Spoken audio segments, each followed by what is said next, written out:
This is the Amazing Teacher Podcast with Sam Rangel, episode number 31.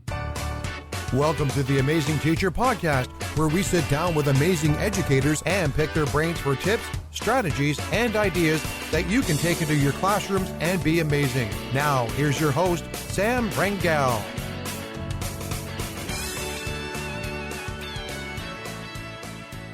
Welcome, amazing teacher, to the 31st episode of the Amazing Teacher Podcast. This is Sam from successintheclassroom.com, and I want to thank you again for taking time to download the podcast. This is a special episode of the Amazing Teacher Podcast because it is the final episode. Yes, this is the last episode of the podcast. You know, I've had a great year of inspiring interviews with amazing teachers, and as much as I have enjoyed putting on the podcast, I feel it's just time to put it to an end. You know, I know that I have become a better educator after picking the brains of these amazing teachers, and I've received so many messages from listeners who have told me that they also have found great value in the podcast, so I'm happy about that.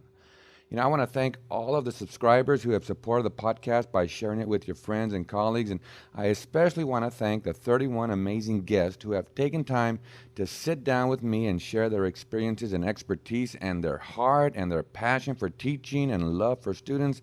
I have been so inspired by all of you. You know, I don't want to close the door completely. You never know. I might post another podcast in the future, but for now, this is the final episode. So I thought, who would be a great guest for this final episode?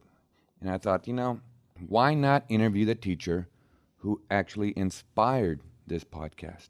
If you heard my very first episode, the very first episode of the podcast, I share how I was sitting down with one of my colleagues at school, and she was sharing her insights on teaching and talking about what she does in her classroom management, connecting with students, etc. And I thought, wouldn't it be great if I could share her amazingness with new teachers and soon-to-be teachers? And that's when the podcast idea came to me. And 31 podcasts later, here we are. You know, so I am so happy and honored to have my colleague and friend, Dr. Jackie Sapp, on the podcast. We had an amazing conversation, and she shared some advice and tips that I know you will find very, very valuable. You know, she also shares with the listeners about an incident that happened last year that she considered one of the most difficult times in her life. And it is truly inspiring how she was able to get through that episode in her life and still be that amazing teacher for her students. So listen for that. That is inspiring. Listen also when we talk about the hug line, that is good stuff right there, showing how important it is to show your students that you care about them. Listen for that. That's good. I want to thank you for listening to the podcast. It has been one of the most inspiring years of my life, and thank you for making it such a great time for me. I would love to hear from you. You know, let me know how the podcast has helped, what value you have found. The emails and messages on Twitter I receive always make my day. And you can email me at sam@theamazingteacher.com or send me a tweet at The Amazing Podcast. That's my Twitter handle. So without further ado, let's get right into the podcast with the teacher who was the inspiration for this show, my friend and amazing teacher, Dr. Jackie Sapp. Ready? Here we go. Today, I am so happy to have Dr. Jackie Sapp on the podcast. Welcome to the show, Jackie. Thank you, Sam. It's a pleasure to be here. Well, thank you for taking time out of your day to sit down and let me pick your brain. I've been really looking forward to sitting down and talking with you. Yeah, me too. Well, like we spoke earlier, you were the inspiration for this podcast. So I thought it would be, since this is the last podcast, at least for now, I thought it would be great to end the show with the person who inspired it. So thank you for coming on. Wow, that's such an honor. Thank you so much.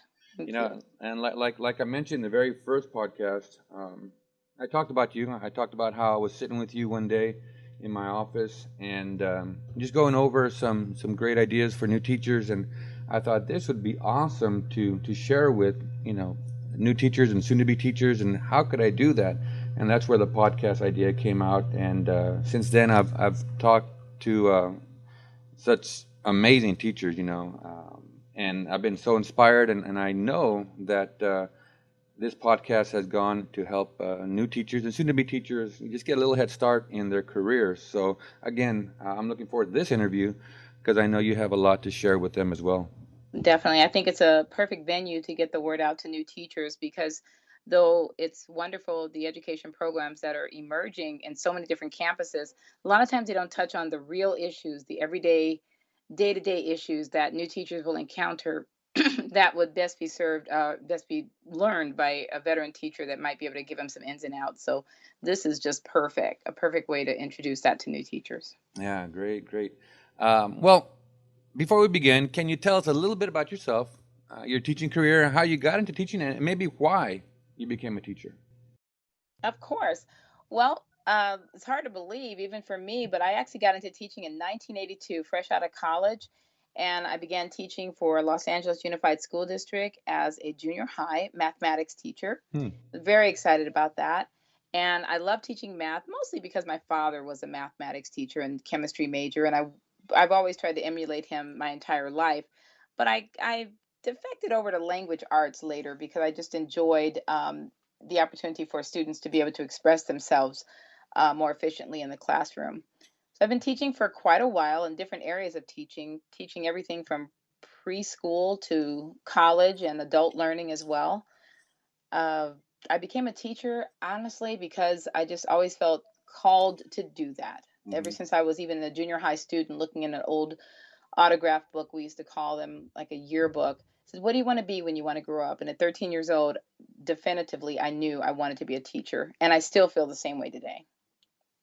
Wow, wow. Well, the Jackie, I've known you for what 3 years now, and I can say you're one of the most amazing teachers I've ever encountered, and so I'm kind of glad that you already had that decision made early on because Yes, you are really having an effect on the kids today. thank you. Um, One of my first experiences with you, Jackie, was when I walked into your classroom one day, right when the bell rang. And when I walked in, I saw this line of kids coming out of the classroom, and they were waiting for either a hug or a high five from you. And I've never seen that before. And I wrote a blog post about it on my other site because it was so cool and so inspiring. Mm. What was that, and why? What was the purpose behind that? Sometimes it's in the moment, actually. It's not a ritual that I do necessarily every day, but my heart literally is open when I walk into the classroom and I want to be sensitive sometimes to the needs of the students to see if they need a hug. In fact, just last week I remember asking, I said, "Does anyone need a hug today?" And I was so amazed that hands just started going up all over the room. And so I stopped the lesson, I walked around and I hugged every single child that had their hand up and gave them a little hug. And they said, thank, and one boy said, "Wait, you forgot me." And it was so great. And I realized that all of us, adults and children alike, just sometimes need a positive touch, Yeah. whether it's a hand on your shoulder or a fist bump or a high five or just um, just a pat on the shoulder saying, "You know what, you did a great job." And it's old school, maybe it's corny, but it's the way I live my life and it's the way I teach and it makes a difference, I believe, with the students. I really do. Well, yeah, I've noticed that the kids love you, and they love coming to your class. And one of the things that I've noticed that I never see any kids from your class being sent out for misbehavior or anything like that because they want to be there and they know that they are loved and appreciated. And that one event just made it real clear to me that uh, what a great way to end a class to show the kids that they have value, that someone, at least one person, cares about them, cares enough to actually give them a high five or a hug. Uh, Absolutely. Absolutely. And not just in the class, but to begin the class like that. mhm. I begin every class, as most teachers do, with some type of warm up exercise or bell work or something like that. And a lot of times there's a reason for that, not just to give the kids busy work, but of course it does help, may help them settle down if they're coming in from PE, but it also gives me a chance to assess them. Even at the door when I see them, I can see their face. Does it have a smile? Do they have tears in their eyes? Are they downcast? Do they look ill? And if they do, I just simply pull them to the side and I just kind of hold on to them and hold their hand until the rest of the class goes in and ask, "Do you want to talk about anything?" Because before learning can begin, we've got to take care of some basic needs. And sometimes that's an emotional need, Hmm. sometimes it's a physical need, sometimes kids are just hungry. And you just have to know where they're coming from before you begin class, if at all possible, because sometimes that may cater to what is known as, poor discipline or misbehavior. And a lot of times the roots of that are other factors. And that's one reason you don't see my kids ever in a disciplinary situation, because it is, if something arises, it definitely is handled in the classroom. And we can talk about that whenever you want, about classroom Yeah, management. That's all a part of it. definitely. And I like what you said. Before learning can begin, you have Yeah, to take care of some of those basic needs. And some of those basic needs could be, they had a fight with mom and dad in the morning, absolutely. or maybe they had an issue with a friend. Um, I like that. Does anybody need a hug? That's so cool. That was this week, and it was very different, because I respect their person, their bodies, meaning, like, I just don't come up and just grab them and give them a hug. I ask permission to come into their space. And that's something I learned when I worked with special education children, that you need to be invited into their space. And I'm not, just never assume that it's okay. And but knowing that they wanted me there, that was huge. That was kind of a great moment I just had this week. In fact, that was kind of cool. That's great. Yeah, and to make it a point to look for any issues that a kid may have. There are some teachers that they got to get through the curriculum, or they got to get through the lesson.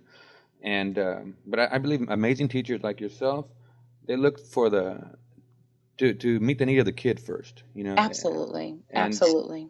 I think that's what makes an amazing teacher. They're looking for what the kid needs, not necessarily what the curriculum says they need. Yes, and along with that question too, in terms of what makes an amazing teacher, basically, teachers who are passionate about what they do, they're absolutely 100% sold out on teaching and making sure that they can do everything within their power to help their students learn, that they're happy people and authentic people. Maybe even I'd like to use the word transparent. It's okay to be human. It's okay to show emotion. I'm not talking about crying and everything in front of the classroom, but then again, there are times when there, even that type of emotion um, comes up, and if it's genuine, kids feel it and they know that you're real. And I Right. think that that's part of it. They just need to know, are you just a mean teacher, trying to fail me or get me in trouble with my mom? Or do you really care about me and learning? And that's the message that is conveyed in my classroom from day one. And it never wavers, ever, not once. Do They you know that. do you really care about me? Wow. That's really it. I remember thinking about a favorite quote. I mean, we all have quotes. I think I'm a quoteaholic. I just love different quotes that inspire me. But when I began my teaching career, I latched onto one, and I will never let it go. It's the old adage that we've all heard about, that people don't care what you know until they know that you care. And children are people. They need to know that you care. And once they know that, they will do anything for you, including learning. And they think it's for me. And they Right. don't realize that they're learning for themselves. And there's no greater joy than to see literally that light that goes on when they discover something for themselves or see the relevance for the particular curriculum to their own lives.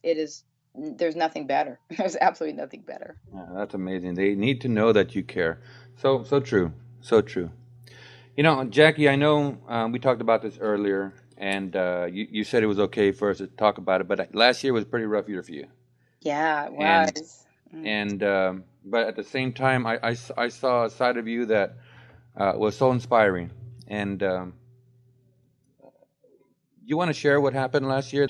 Yes, actually, I will share for our listeners. I was engaged to be married to a wonderful man who we had probably dated, I don't know, 12, 13 years, watched our children grow up, etc. And I had recently completed my doctorate degree. And finally was the time we were going to get married. And shortly after, within months, he was diagnosed with stage 4 cancer. And just a short time later, 5.5 months, he passed away. But during that interim period, I was still teaching full time, and it was quite a juggling act, because I had to I would teach, of course, during the day, giving 100% of myself, as I always tried to do, and then leave right after work to go to take him to chemotherapy or radiation treatments. And of course, the morning began early, juicing and all the wonderful things, and just really supporting him and calling during the day and meeting with doctors. So it was probably stretched me more than I ever imagined possible. But I found that working at the school where I work, doing the work that I do, that is so rewarding, it's fulfilling, it's nurturing even to myself. It tended to feed my soul in a way. And it was the one factor in my life that I knew was stable, and there was joy. There's joy there. Because when you're doing what you're meant to do, when you're living on purpose, there's joy. And if you're really, really lucky enough, fortunate enough to be surrounded by a community of people who are also professionally minded and love what they do, it's just like food for your soul. So coming to work was actually a pleasure.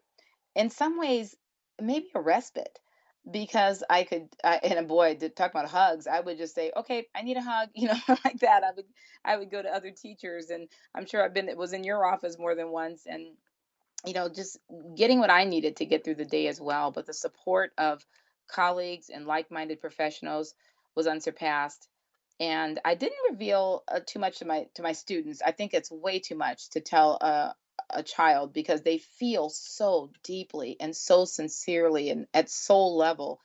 They may not have been able to just carry on as a student. They would be so concerned for me. So I knew the boundaries that were in place, not to share that with students, but just to be there and be there 100% for them. And then when I had to be out, I just was, and some teacher just jumped in there and took my place. So it was probably tested me to every level possible, but I will never ever ever regret. In fact, I will always be thankful for the professional colleagues that I have at my school, which is River Heights Intermediate School, and the support that was shown to me, and just allowing me just to be a teacher. And people weren't feeling sorry for me or anything like that. They were just like, hey, what's going on?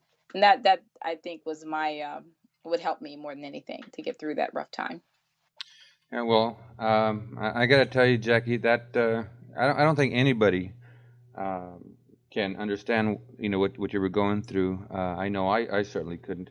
But one thing I noticed is that you had every right to just phone it in and just Yeah. have the kids sit down, do a worksheet, but you didn't. You you That's true. you you kept the the distractions, that was a major distraction outside the classroom, and you still gave 100% to the kids. And like you said, you didn't share a lot with the kids.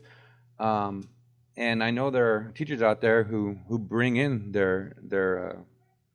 Yeah, their emotions or negativity or you know whatever's going on at home into the classroom, and it's not fair to the kids.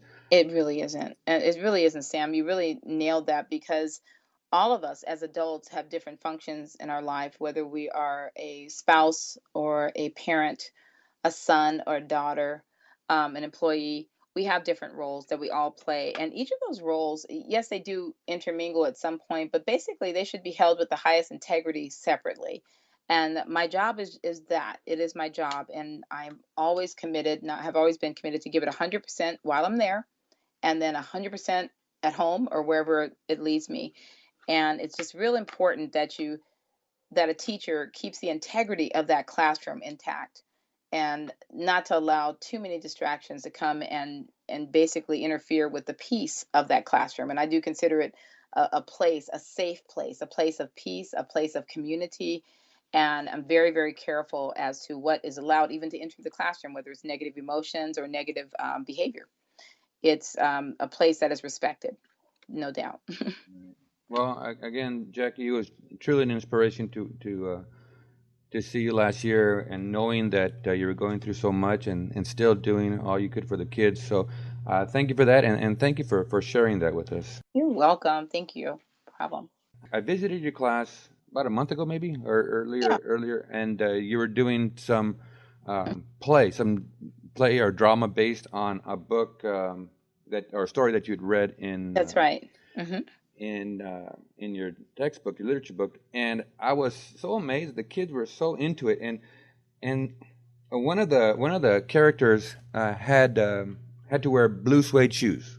That's Remember right. that? Remember that? Yes, sir. I do remember that. And then this student who was playing that character, he actually went online, bought these really expensive Vans, blue suede Vans, just for that one day, that one script.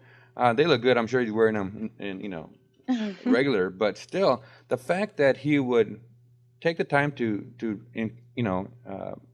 impress upon his mom or dad to pay this money just to be part of your class says a lot about how much they think of you.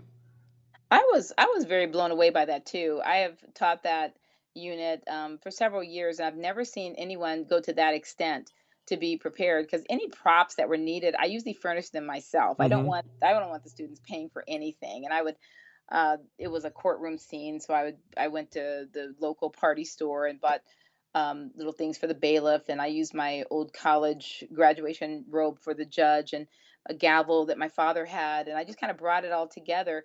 But yet, even with that, another character, as you remember, was in a wig and had Yeah. all kinds of a dress, and I'm like, where did that come from? that They had was a owned. boy. That was a boy. That was. It certainly was, yeah, with lipstick, by the way. So he was a hit. I think he's going to make the yearbook with that picture.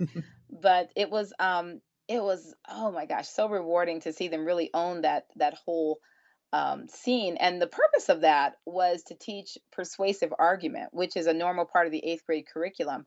But my teaching style is such that I have to make sure the kids really own what they're learning. If they can put themselves in the story, or adapt to one of the characters, or just be able to approach this from a different way, I know that learning has taken place when they can express it to me in their own way. And they prepared the trial and the defense, and they looked up actually real laws related to the incident. And that was the grade, that they did their own research, their own preparation, their own collaboration, their own presentation. Mm. And everyone in the classroom had a part, whether big or small. And that was the most rewarding day so far in this particular classroom. It's just every day's great, but that was a high point. And they're like, can we have another trial? Can we have another trial? And I'll do something similar, but I always have something that they are thoroughly involved in, and the learning is just immense. It's incredible. Yeah, well, I always enjoy walking into your classroom, Jackie, because it's a pleasant place. I mean, it's a place where kids are happy to be there, and they're wanting to learn. They're engaged, and one thing I always notice when I walk into your class, Jackie, is that no matter what's going on, you're always saying positives. Even if a kid is maybe saying something that's not part of the class, you turn it into a positive somewhere. There's always kids go in there knowing that they're going to get complimented and they're going to get recognized, and that's got to have some kind of an effect on not only their self-esteem but their desire to learn in your classroom. Would you I agree? think it. I think it does. And first of all, just to back it up, I want to thank you for coming, because I often invite people in, or whether it's parents or teachers or whomever. My room is always open to anyone, but you always come. And that means so much to me and my students. They're like, "Oh my gosh, Mr. Rangel's here." It's like that. And they're honored that you would take the time to come all the way upstairs to the classroom and be there and be involved. And I just wanted you to know that that meant a lot to the kids, and they were thrilled that you were there. So Oh, that's thank you awesome. for coming. Oh, That is the truth. my pleasure.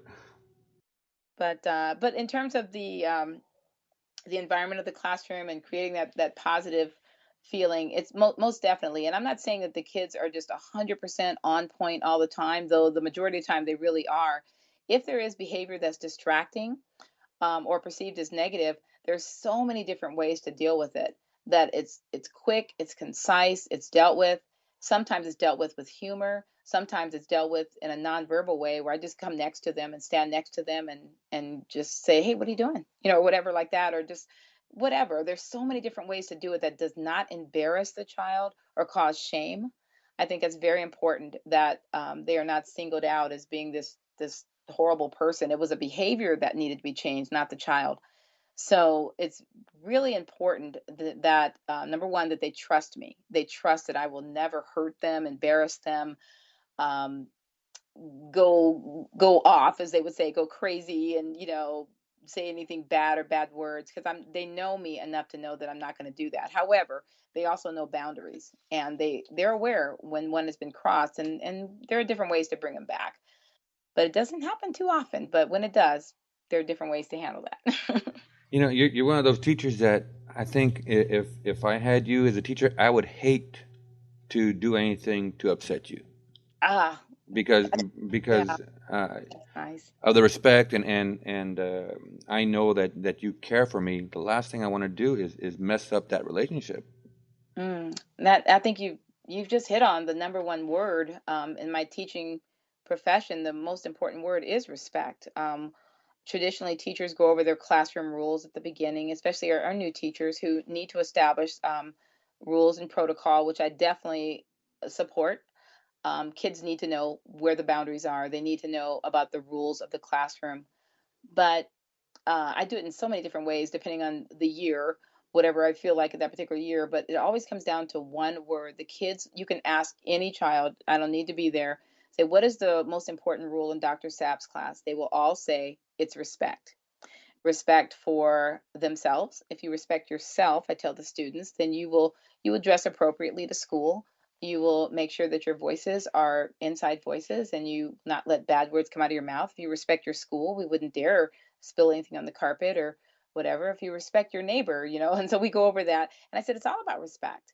And I tell them over and over, maybe sometimes daily, how much I respect them and appreciate them and value them. And I tell them that. And I said, what you have to say is important. Therefore, we need to speak one at a time so I can hear you. I will say things like that. And when one person talks, everyone listens to them. And we acknowledge that they've spoken and we acknowledge that it was good. And then we go to the next person. And that's hard for them because after they've spoken, they want to talk about something else to their neighbors. So I said, no, no, no, wait, respect. Let's give them the respect. Okay. And they all turn and look at them. So it's a teaching. Everything's teaching. Every single thing is teaching, as it is in parenting. And possibly that's why I've been successful. I'm not saying that you can't be successful if you're not a parent, but it certainly has aided in my teaching. Just the unconditional love and support I do have for the students is the same as you would for your own children. Wow. That's amazing, Jackie. I mean, we can go on forever. I mean, I could talk to you forever. This is so good, so good. But the purpose of the podcast, Jackie, is to sit down with amazing teachers like yourself and pick their brains for tips, strategies, and ideas that new teachers can take into their classrooms and be amazing. You've already shared so many strategies that teachers can take into the classroom. But I know in your experience, you've come across many amazing teachers. What and you've already mentioned a couple of the qualities, but what are some qualities that you've found common in these amazing teachers that you've come in contact with? Well, just to reiterate a couple things that I have said already, being transparent, I think that teachers should not be afraid to be themselves, to be human, as I would say, to be approachable, um, and somewhat of an open door policy in their classroom that kids know it's a safe place if they need to come in and talk, or if they just want to come in and get an assignment or ask questions. Oftentimes, children will ask questions after class, not during, because sometimes they're embarrassed or shy. A, a teacher that is happy and excited about what they do. I'm not saying they have to be bouncing off the walls, but just a joy, a presence of joy that it serves as a magnet. And children are magnetized with that. They want to be around it. Most people want to be around happy people. And when we look at our students as people, as human beings, we'll realize, okay, wait, if I'm happy and if I'm excited, if I'm approachable and if I'm being transparent, your students will too, because students will mirror your behavior. They will mirror your behavior. And that's important. So if I see a student walking out of a classroom and the room is just sullen and quiet and people look sad or something, I'm not sure what's gone on. I don't want to judge that. But chances are high they are mirroring what was seen in the classroom or what happened. Maybe someone got in trouble and everybody's kind of down about it, but it's important that the teacher, the most amazing teachers, understand that their children will emulate them. Sometimes it's unconscious, it's an unconscious decision or subconscious decision, but they will do that. And I think the amazing teachers are aware of the influence that they have on students, whether it's in the hallway, in the parking lot, or in the classroom. They're always watching you. Wow, students will mirror your behavior. That's so true, and I've never heard that. I've never heard that, but you're right. Yeah. That, Bad or good bad or behavior, good, yeah. positive or negative behavior. If you're a teacher that's kind of a yeller, that someone said, "Oh yeah, you got to get their attention," just and believe me, someone told me this in my first year of teaching. He said, "Well, here's your yardstick. If you don't get their attention, you flick the lights or you bang on the desk with your yardstick." I'll never forget that. Someone actually told me to do that. And and I did it with the yardstick, and you know what happened? It busted right in half and flew across the room. And I'm thinking, "Oh my gosh," I was scared. The kids were scared, I was scared, and I said, "Never again." And the flicking of the lights and all these and I said, "Oh my gosh." So I learned very quickly that sometimes that didn't work. That it's so much easier on everyone to be positive. And even when there was a negative behavior, I'll give you an example real quick. Not too long ago, one of my students decided it would be fun to catch the elevator to the second floor where my classroom was. And he just thought it'd be fun to ride it. Well, as you know, that elevator is reserved for maybe disabled students or students who just need extra assistance in the elevator, but it's definitely not for healthy students. And the student caught the elevator and was just laughing and laughing and laughing, and of course immediately a student came to me and said, "Oh, did you see Bobby was in the elevator?" And so I called him to my desk and I talked to him about that elevator situation. I said, "Do you know why elevators were created in schools?" "Well, I don't know. I guess to get people upstairs." And I said, "Yeah." I said, "But there's an actual law that was enacted in 1975, I believe, that talked about the public law that made free access for all students to be able to get to school." And I said, "I want you to research that law for me and find out the merits of it, when it came to be, the consequences of not abiding by the law." And I said, "I need a two-page type, double space, Times New Roman, 12-point font paper on my desk in the morning. Do you understand?" "Yes, Dr. Sapp." So what I'm saying is that there was an immediate consequence to the behavior, and there was learning that took place even in the negative behavior. So rather than sending him to your office where he would just sit there, instead he's learning about what the elevator was for and why it's not okay to just play on it, that it's actually there for people who need it. And it was really neat. And he presented that to the class, and the class clapped for him, and he was reaffirmed that he was a great person. And it was dropped forever and never brought up again. So you didn't yell and shake your finger at him or anything like Never had to, because that? he was just so stunned. He said, "What? I have to type a paper? Can I just go to detention?" That's what he said. I'm like, "Oh, no, no, no, no, no." I said, "Because as wonderful as the people are in the detention room, they can't teach you about language arts like I can. So you get to be with me." And so he says, "Oh, wow." But it turned out really great. And invariably, he was so proud that he actually typed this paper. Now, by the way, I need to tell you the truth on this too. I did not call the parent. I did not call the parent because I'm training the children to own their education as well. Now, if he had not done the paper and he had not abided by the consequence that I'd given him, then there would have been a parent phone call. And we've gone through the standard procedures that are in place at our school. But given the child, I think everyone needs a chance to get it right. And it's like he made a knucklehead decision for sure, but he wanted to make it right. And he did that, and he did everything I asked, and it never happened again. So it's just, you have to know your students though to know that. I mean, you have to know, are they just being awful, or are they just being mischievous? Because that's kind of a part of childhood. And I think it's so imperative that teachers, especially at the elementary and junior high level, they understand that we are dealing with children. Some of my students are 11 years old, and some are 15. And it's such a broad gap there of development that we have to be aware that. So if a teacher says, "Well, you're acting like children," yeah, we are children. So I think it's really important to remember that we are serving children, and our population, our clientele, if you will, are children. And we have to respect them and understand their behavior as such, and of course bring them to a higher level, which is all a part of our job. Right, right. We're not there to punish. We're there to educate. Exactly. And Exactly. I like what you said. Everyone needs a chance to get it right. Yes. That's good, I, especially at that age.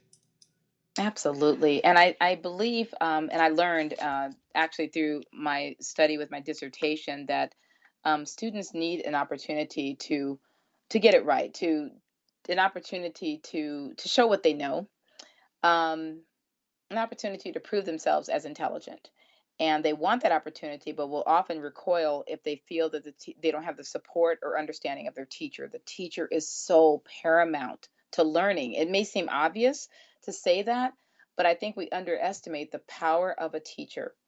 I found in my study with students who were not academically successful that they pointed to a specific event in a specific year of their academic development or academic careers where they said, for example, oh, that Miss Brown, yeah, she used to always put me down. And she always said, oh, I can't believe, Johnny's here, there, whatever it was, whether it was sarcasm or a joke that just wasn't understood. They remembered that. And it tended to steer the rest of their education. I'm not saying that they were not successful. I'm saying that they were less trusting of teachers, and that stayed with them. I was amazed at how much they could recall from elementary years and other experiences that influenced how they view education and their potential for success. We have tremendous power as teachers, and we cannot abuse it. We always have to be aware of the influence we have on these kids every day. So true. So true. Thank you, Jackie. That was awesome. Well, next question, Jackie. Many new teachers, and we're talking about that management piece. Many new teachers and even some veteran teachers struggle with classroom management. What advice would you give a new teacher who is maybe having a hard time in the area of classroom management? Well, I think first of all, as you begin the new school year or whenever you enter the classroom, that the classroom rules and protocol, it really should be established early. That is pretty much paramount. I spend 3 to at the most 5 days. It may seem like a big chunk out of the educational experience, but I can spend quite a while, 3 to 5 days, just on touring the classroom and showing them where the papers are. Here's where you turn in your work. Here's where I will display your grades, and when you want to be called on, what do you do? And go over things or write it on the board. They take notes, and I give them a quiz on that. And the reason I give them a quiz on the classroom rules is number one, because I happen to know for a fact there's no way they're going to fail it, and they'll have the first opportunity for success in the classroom. This all happens in the first week of school. Plus, they know that they know the rules. They know that I know that they know the rules, and it's constantly reminded in various ways. Now, so rules have a kind of a negative connotation, but basically, rules, discipline. It simply means to teach boundaries, to teach acceptable behavior. um, Lots of laughter happens in my classroom because it's just so much, it's just fun. Learning should be fun. I really believe that. But for a new teacher, in addition to establishing the rules early, I would think an immediate consequence with if there's a direct violation of an established rule or protocol, there should be an immediate consequence. It should be immediate, it should be private, and it should be concise. And what I mean by that is once it's done, once it's gone full circle, whatever that teacher chooses to do as a consequence, it's over. It is not carried over to the next day. It is not carried over to next week. Well, Johnny, you've had 3 strikes now. You can't go to the dance next April. That's not going to work because these kids are too young and they live pretty much for today. And so we have to realize that with their maturation process, that once the consequence has been settled, once the discipline has been settled with a consequence, then that's it. So I think it should just be immediate, direct, and then over. Um, Consistency is very important. Children need consistency. It's what makes them feel safe in the classroom, is knowing, being able to predict even a teacher's behavior. If a teacher is 100% like really nice and oh, Miss Jones is so nice, and then one day she just walks in and she's just yelling at him and slamming down books and crazy stuff like that, the kids will not know where they stand, as it is in most relationships, I think, with adults. um, for the new teacher, I would encourage them to be matter of fact about the consequence and understand that if there is negative behavior, it's like, oh, Johnny, wow, you forgot to raise your hand. Okay, well, I'm going to call on Jean, and then I'll come back to you. Just to keep going, and not to say, I cannot believe you didn't raise your hand again. Didn't we talk about this? Now this time you're gonna, that just berates them, and that's not going to help them. That's negative. But just to move on and then come back to them, and by coming back to them, it lets them know you are still accepted, you are still a part of our group here, and you're definitely needed in this classroom. Sometimes they even employ other students to assist with behavior. And what I mean by that is if they're sitting in a group, or sitting next to someone, I said, hey, if you're sitting next to one that's talk someone, if you're sitting next to someone who might be talking right now, could you just whisper to them, hey, be quiet? And they'll do that. They'll just turn to us like, hey, be quiet. And then the room will get quiet and I'll just keep going. And it's so fun because I didn't have to say anything really. So that's kind of fun. So you kind of make it, sometimes it's like a game and the kids, I have their attention. And oh gosh, their attention is so magical because when I have their attention, that's the moment of learning. But if I don't have their attention, there's no learning taking place. So classroom management is absolutely paramount. I think number one, I guess, would be the safety, emotional and physical safety of the children. Number two, classroom management. That means behaving in such a way that they can hear you, and then learning will take place. But to go in any other order, it doesn't seem to be as effective, in my opinion. Sometimes even changing the environment of the classroom. We're all in a confined, finite space in the classroom. We don't have enough room ever to move around. We have very full classes. Sometimes it just means, okay, everybody stand up. And they're like, what? What? Stand up? What? They're thinking, I'm here for 47 minutes. I get to sit in my chair. Leave me alone. But like, okay, everybody up. And I'll have them walk around, find somebody with the same color and share your answer. Just something like that can just change the whole mood of the classroom. And if there's a really, really special day, we'll go on what I call a field trip, which means we'll walk to the library and get a book, and they're thrilled. Or we'll sit and we'll read outside, or maybe study poetry on the grass. And it doesn't happen very often, but just often enough that they know it's special. So changing the environment of the classroom, like leaving the classroom, not often, very seldom, but enough to know it's special, and also rearranging the chairs of your classroom often so that they're not bored and that you kind of shake up a little bit of friendships that may not be conducive for learning. And it also keeps them on their toes and it makes it exciting every day or every week, not knowing how will the chairs be? Where will I sit? They actually like that. For us, I think as adults, we'd say, wait a minute, that's my chair. Where is it? Right. But I think children need to move around. I really Right. do. I think you've shared some awesome strategies there, Jackie. Great. Thank you for that. Yes. Is there a quote? I know you mentioned one earlier. Is that the quote you want to use for your favorite quote? It actually is. It's the one that came to mind. There's another one that I have on my email, but that's the one that I started with when I started teaching, and it's just a part of my core. It's Hmm. actually how I treat people in my life and as well as my students. So I'm going to stay with that one. The people don't care what you know. Do they know that you care? I think that's everything. That's the most important quote for me. Yeah, I think that's awesome. So, Jackie, if you could sit down with a new teacher Hmm. and you had time for just one piece of advice, what would that advice be? Just one. Oh boy. I would say, let's see, without trying to be redundant, I would say be authentic with your students and get to know them and value them above anything else and try very, very, very hard to remember when you were that age and remember how it felt. And then you'll understand so much more about their fears, apprehensions, strange comments, strange sounds, whatever happens. I think it's important that we remember that we were all that age once, and what helps us to get it through, to get us through that is the authenticity and passion. That I use that word often, but it means a lot to me. The passion that your students and fellow colleagues will see in you.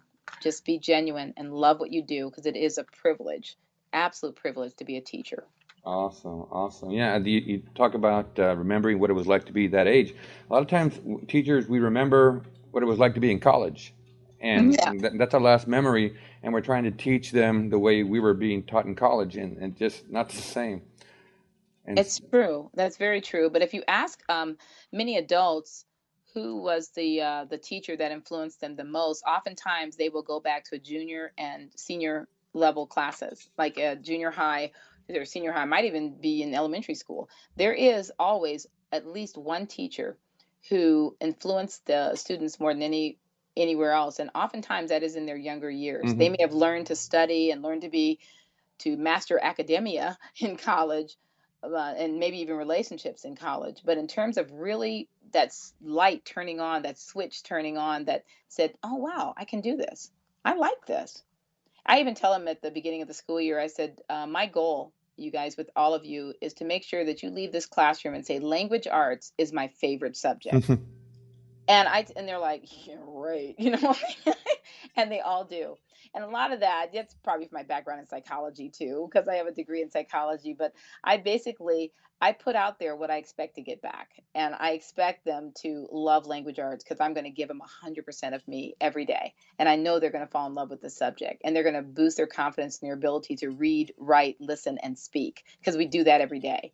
And they're going to leave there going, I think I want to go to honors. And that's what usually happens, that they want to go to honors. And some I allow to go to honors, and some I said, maybe we should not. Just sit out and read. But Yeah. it's still pretty cool. That's funny because I used to tell my kids the same thing about history. Ah, This good. history is gonna be your favorite class once you're done with my class. I bet it was Yeah. too, for so many of them, wasn't it? Yeah. Oh yeah. Yeah. It was great. It was great. That's so, so cool. I know you missed that. I do sometimes. So, Jackie, is there anything else you'd like to share with our audience before we say goodbye? Well, not knowing exactly who's listening, I'd like to say to the administrators out there to never, ever give up on your teachers. Continue to support them and realize that they're like your first line of defense in meeting the kids and talking with them. So never give up on teachers, and keep communicating with your teachers. To fellow colleagues and educators, to never give up on your student. Never, ever, ever give up on a student. It's never too late. As long as there's air in their lungs and they have the capacity to learn, it's never too late.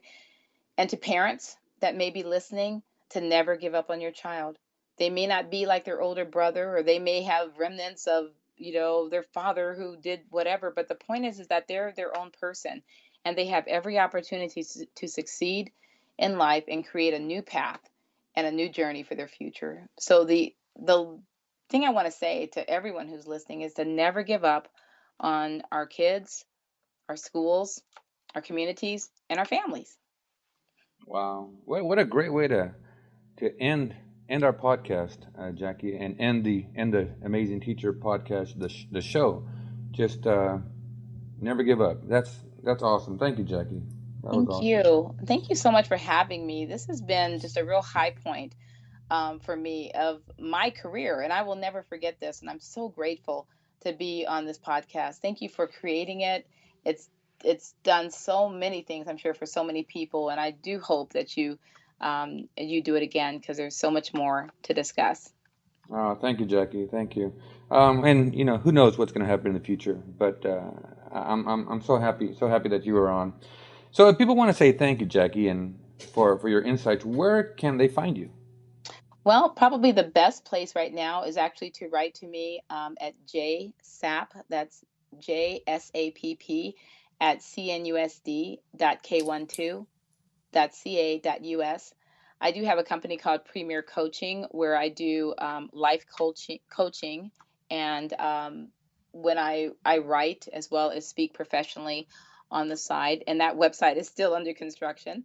But for right now, the best place would be to reach me from my school district. Again, that's JSAPP at cnusd.k12.ca.us.